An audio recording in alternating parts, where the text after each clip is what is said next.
আসসালামু আলাইকুম। আশা করি সকলে ভালো আছো। তো আলহামদুলিল্লাহ আমি অনেক ভালো আছি। তো আজকে আমার স্বামীটা আমাকে ডাক দিয়ে বলতেছে, নাজমা, সাদা ভাতের সাথে গরুর গোস্ত ভুনা করো। তো যেমন কথা তেমন কাজ, সাথে সাথে ফ্রিজটা খুলে দেখলাম কিছু কোরবানির গোশ রাখা আছে। তো তাড়াতাড়ি করে সেখান থেকে নামিয়ে নিলাম কিছু গোশ। তো নামিয়ে নিয়ে আমি রান্নাটা বসিয়ে দিলাম। তো রান্নাটা করার মাঝখানে আমার মনে পড়লো যে ছাদে কিছু শাক আছে, সেখান থেকে শাকগুলো আনা দরকার। তো এদিকে গরুর গোস্তটা বোনা হইতেছিল, আমি ছাদে চলে গেলাম। তো এইখানে এই গরুর গোস্তটাকে গোস্ত বলতেছি যে এটা কোরবানির গোস্ত, এটাকে মাংস বলা যাবে না।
তো বলতে বলতে ছাদে চলে আসলাম। দেখো ছাদে আইসা দেখি অনেকগুলো পুঁই শাক হয়েছে, মাশাল্লাহ। আমি শাক টোকাইতে আছি, তো পুঁই শাক, আলুর শাক, অনেক শাক ছাদে হয়েছে। যা অনেক দিন ধরে নিব নেব বলে নেই আজকে এগুলি নিয়ে ফ্রিজে কিছু মাছও আছে রাখা, ওই মাছ দিয়ে রান্না করে নিব।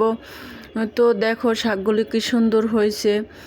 তো এরকম ছাদের মধ্যে শাক লাগাইলে অনেক ধরনের সুবিধা আছে, কারণ এই যে দেখো আজকে বাজি করার কিছুই ছিল না, যার জন্য তাড়াতাড়ি করে শাক নিয়ে আমি বাজি করতেছি।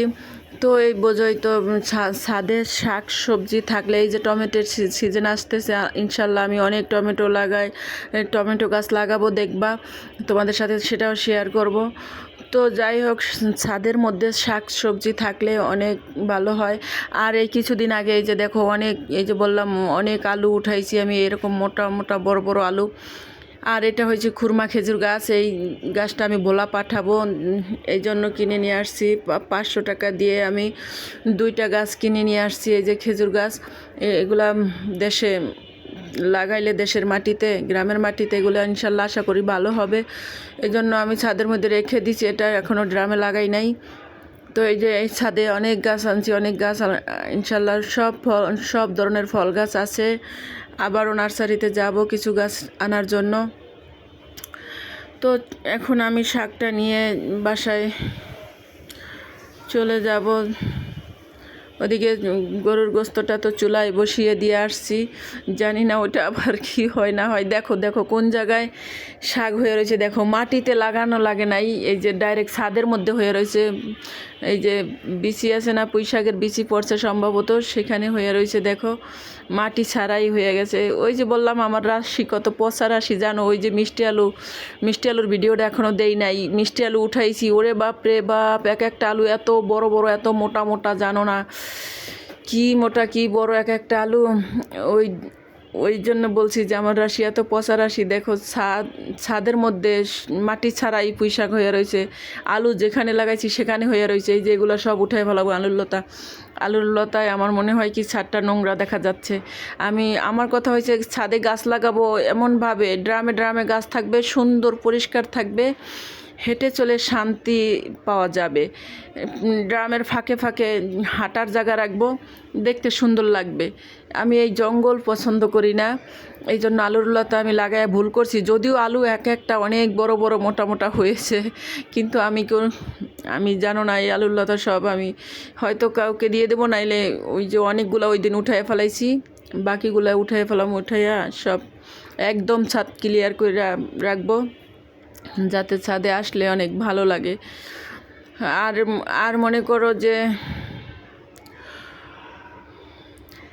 এই যে দেখো এইখানে একটা আলু, ওই দিন আলু উঠাইছি না, এই দেখো একটা আলু রয়ে গেছে। আমি সন্ধ্যাবেলা চলে গেছি ঘরে, তো আলু নিয়ে এটা দেখি নাই, দেখো লতা ছিঁড়ে ফেলাইছি এখান থেকে। ওই দেখো বস্তার মধ্যে তো আমার আলু হয়ে থাকে, জানো কি রাশি, দেখো যেখানে লাগাই সেখানেই হয়ে যায়, এই জন্য আলুর লতা সব ছিঁড়ে ফেলাইছি। এই দেখো কত বড় আলু একটা, এই দেখো দেখছো কত বড় আলু, এই যে বস্তার মধ্যে হয়ে রয়েছে। এইখান থেকে আরও বড় বড় আলু উঠাই নিয়েছিলাম, এটা রয়ে গেছে, এটা দেখি নাই। তো এখন শাক টোকাইতে আইসা এটা চোখে দেখলাম, এটা নিয়ে নিলাম। তো আলুগুলো সব সেদ্ধ করি নাই, ওই আলুগুলো সব ওইভাবে রেখে দিছি। একটু পানিটা টানলে, মানে বৃষ্টি হয়েছে তো, বৃষ্টির পরে উঠাইছি, যার জন্য আলুটা এখন মিষ্টি লাগবে না। তো আর একটু পানি টানলে তারপর আলুটা সেদ্ধ করব। আর এই দেখো কত শাক টোকায় নিলাম, এই শাক নিয়ে ঘরে চলে আসলাম। এখন শাকটা আমি ধুয়ে কুটে মাছ দিয়ে রান্না করব। দেখো মাশাল্লাহ কত শাক, দেখো পাঁচমিশালি শাক, কি সুন্দর সবুজ শাক, দেখছো ফরমালিন মুক্ত টাটকা শাক, ছাদ থেকে আইনাই রান্না করা, কি সুন্দর শান্তি। দেখছো তোমরা এগুলা লাগাবা, সব ধরনের শাক ছাদে লাগাবা, যখন ইচ্ছা খেতে পারবা। তো আমি এখন শাকটা রান্না করে নেই।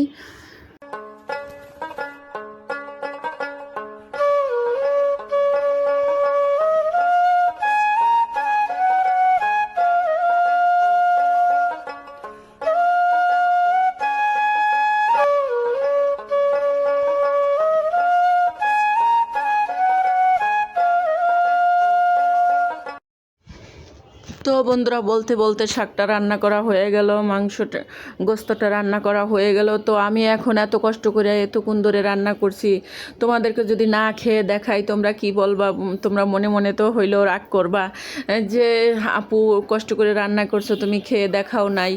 তো তোমরা রাগ করলে তো আমার ভালো লাগবে না বলো, এই জন্য আমি তোমাদেরকে একটু কষ্ট করে খেয়ে দেখাই।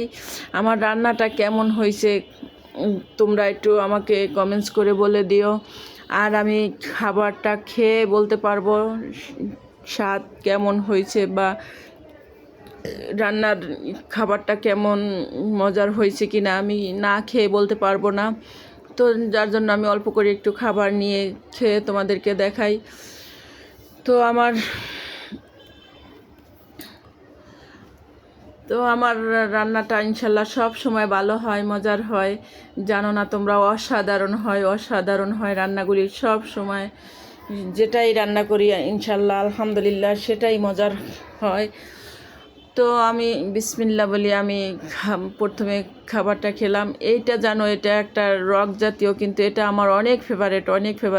কি মজা, অনেক মজার এই খাবারটা। আসলে গরু গোস্ত ভুনা তো অনেক মজারই হয়, এটা তো তোমরা সবাই জানো। তো আমি খাবারটা শেষ করতেছি, শেষ করে তোমাদের সাথে আমি কিছু কথা বলবো।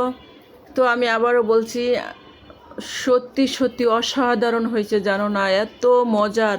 আসলে সাদা ভাতের সাথে গরুর গোস্ত ভুনা অনেক মজার, জানো না তোমরা যতই বলো পোলাও বিরিয়ানির সাথে সব কিছুর চাইতে আমার কাছে মনে হয় যে সাদা ভাতের সাথে এই গরুর মাংসটা ভুনা অনেক মজার।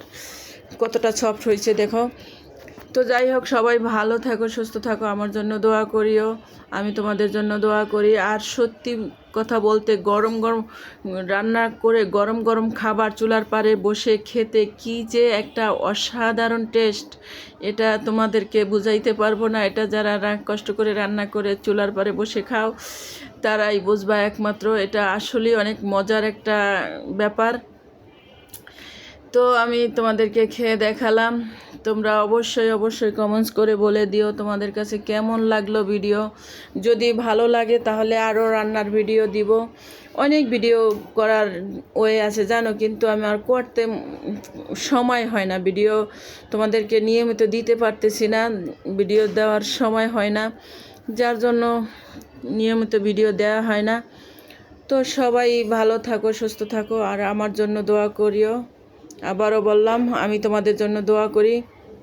বন্ধুরা, লাইক কমেন্ট শেয়ার করিও। অনেক কষ্ট করে ভিডিও করি, যখনই ভিডিও করি জানো না, ভিডিও করতে অনেক কষ্ট হয়, কারণ সংসার জীবন জানোই তো, সব কিছু ম্যানেজ করে বাচ্চাদেরকে, তারপর হাজব্যান্ড আছে ওনাকে, সবাইকে ম্যানেজ করে ভিডিওতে আসতে হয়। তো অনেকটা কষ্ট হয় ভিডিও করতে।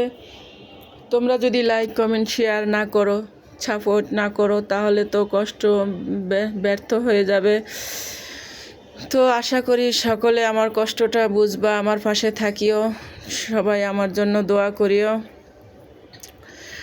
আর ভালো থাকো, সুস্থ থাকো। আজ এই পর্যন্তই। পরবর্তী ভিডিও কি নিয়ে দেখতে চাও বলে দিও কমেন্টসে, অবশ্যই কমেন্টস করে বলে দিও। আল্লাহ হাফেজ।